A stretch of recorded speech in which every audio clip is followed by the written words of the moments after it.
on est rendu au Scrum numéro 4. Donc, on a fait la démolition des travaux qui se poursuit cette semaine. Ensuite de ça, on va débuter la prise des mesures pour commencer les travaux. Puis, on va faire valider les plans et le budget. Ensuite de ça, cette semaine en équipe, on va débuter la reddition des comptes. Puis individuellement, pour moi avec Elisabeth, je vais faire le suivi des livrables pour s'assurer que la grille RACI concorde avec ce que Patrick avait fait. Donc, comme Sarah-Mille vient de le dire, pour la semaine prochaine, on va faire la reddition de comptes. On va tous travailler un peu là-dessus. Puis, on va faire le suivi des livrables de la grille RACI selon le MS Project que Patrick avait fait. Puis, pour cette semaine qu'on vient de faire, on a fait des petites modifications dans la MOP par rapport au rôle et responsabilités qui n'étaient pas totalement complets. Donc, on a complété ça pour que ça soit complet. Puis, il n'y a rien qui bloque pour moi pour l'instant. Pour cette semaine, moi j'ai fait la révision des besoins et des exigences. Qu'est-ce que je vais faire cette semaine? On va le faire en équipe, la révision de compte.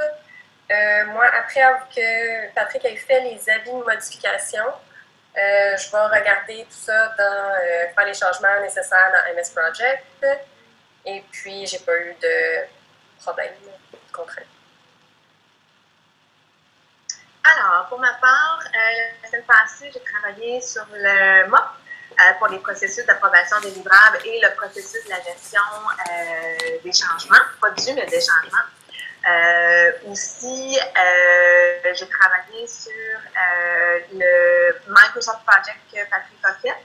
Et puis, la semaine prochaine, j'ai travaillé avec le groupe sur la reddition de compte. Je vais aussi revoir la demande de changement de Patrick avec Geneviève. Et ce qui est bloquant pour moi cette semaine, c'est le lien de Microsoft Project sur AppOnFly et créer des bugs qui m'empêchent de pouvoir extraire le MSP du Remote Desktop. Alors, voilà pour moi. Donc, depuis la dernière rencontre, j'ai travaillé avec Claudia sur principalement le document de plan des risques à surveiller pour notre projet.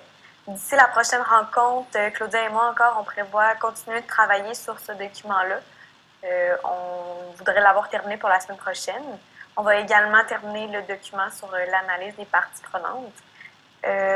Du côté de qu'est-ce qui bloque, en fait, du côté de Claudia et moi, on a pris un petit peu de retard sur notre partie parce qu'on avait un autre travail important à remettre dans un autre cours. Donc, à part ça, il n'y a pas d'autre chose qui bloque ou qui empêche le projet d'avancer. Comme Justine l'a mentionné, cette semaine, on a commencé la gestion des risques. On va la terminer pour la semaine prochaine, ainsi que le document Excel pour les parties prenantes qui nous manquait une feuille à compléter. Puis pour ce qui bloquait, Justine vient de le dire, c'est vraiment le fait qu'on avait une autre urgence dans un autre cours qu'on a dû compléter. Puis ça nous devait prendre un petit peu de retard sur ce qu'on avait prévu pour cette semaine. Donc, de mon côté, la semaine passée, j'ai travaillé en début de semaine sur la finalisation. J'ai peaufiné l'écriture des tâches sur MS Project avec le diagramme de Gantt. J'ai compris que j'avais travaillé sur les besoins et exigences dans, je dirais, les documents qui étaient peut-être pas nécessairement pour tout de suite. Donc, il fallait que j'écrive besoins et exigences dans le MOP. C'est ce que j'ai fait. Cette semaine, je vais travailler à la création des documents pour les avis de modification à partir du modèle que la professeure nous a donné. Puis, je vais poursuivre le travail sur le document des listes des besoins et exigences avec toutes les colonnes du côté droit pour avoir une meilleure granularité dans les besoins et les exigences. Et cette semaine, comme bloquant, je n'ai rien eu. Ça a bien été. Merci. Une bonne semaine.